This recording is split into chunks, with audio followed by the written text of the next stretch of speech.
और अस्सलाम वालेकुम। आज हम सिंधी में वाहिद जमा जा उसूल नंबर 1 पढ़ेंगे। ऐसे मुज़क्कर वाहिद लफ्ज़ जिनके आखिरी हुर्फ पर पेश हो तो जमा बनाने के लिए पेश हटाकर ज़बर लगाया जाता है।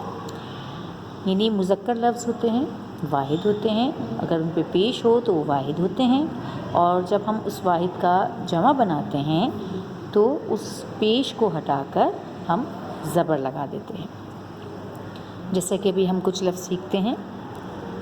हथ, हाथ, उठ, ऊँट, अम्ब, आम, वण, दरख्त, कलम, कलम, किताब, किताब, पुट, बेटा।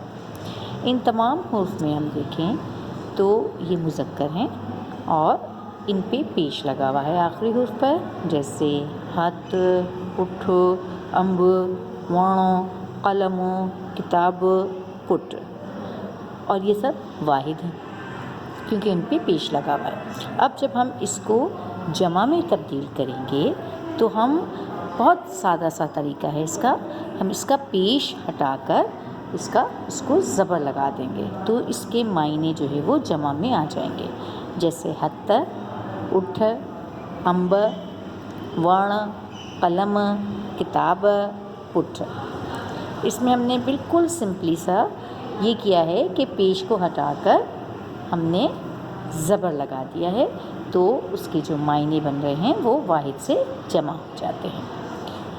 इस काम को आप बहुत साफ़ सुथरा सा अपनी ग्रामर की कॉपी पे करेंगे। सिंधी में आपने जो ग्रामर का पोर्शन बनाया होता है उसमें आप ये काम करेंगे, बिल्कुल साफ़ सुथरा सा पूरा उतारेंगे। वाहिद जमा जा उसूल नंबर 1 भी लिखेंगे, ये जो आपको इसकी तारीफ़ बताई है छोटी सी, ये भी लिखेंगे, और इसी तरह कॉलम बनाकर साफ़ सुथरा लिखेंगे।